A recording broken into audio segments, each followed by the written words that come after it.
बंधुओं, आप विचार तो कीजिए,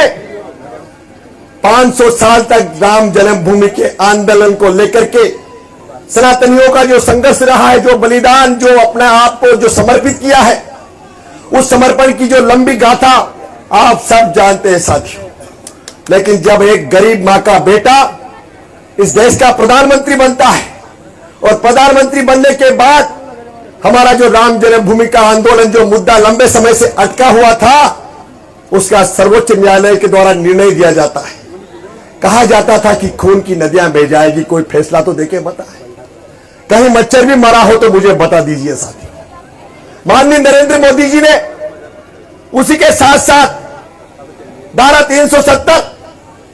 धारा 370 जम्मू कश्मीर को भारत से अलग करती थी। भारत में जम्मू कश्मीर के संपूर्ण विलय को लेकर के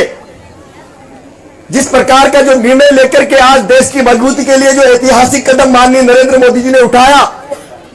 आज जम्मू कश्मीर का संपूर्ण विलय भारत में हो गया। जम्मू कश्मीर को आतंक का अड्डा बना करके रखा था, हमारे फौजी भाइयों के सिर काट दिए जाते थे, लेकिन वो मूक दर्शक बनकर के देखते रहते थे। 370 में व्यवस्था 3 साल थी।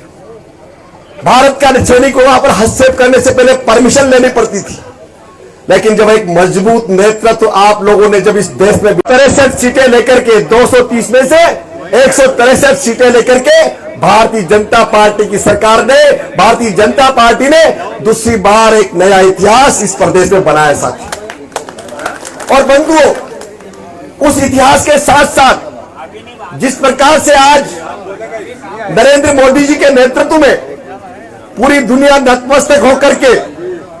भारत माता का जो गौरवगान आज पूरे विश्व में हो रहा है, भारत माता के उस वीर सपूत ने, चाहे अंतर्राष्ट्रीय स्तर की बात हो, चाहे हमारे देश के आंतरिक व्यवस्थाओं की बात हो, चाहे नोटबंदी की बात हो या कालाबाजारी को रोकने की बात हो, चाहे हमारे देश में हो रहे घुसपैठ को रोकने की बात हो, चाहे लंबे समय तक जिन मुद्दों को लेकर के भारतीय जनता पार्टी का नेतृत्व लगातार देश में आंदोलन करता रहा, ऐसे उन सारे मुद्दों की बात हो, चाहे धारा 370 की बात हो, चाहे भगवान रामलला के भव्य और दिव्य मंदिर निर्माण की बात हो, जिस प्रकार से भारतीय जनता पार्टी के नेतृत्व ने पूरी दमदारी के साथ दुनिया को जो संदेश दिया है, वास्तव में वो हम सबको अभिभूत करने वाला है साथियों, अभिभूत करने वाला।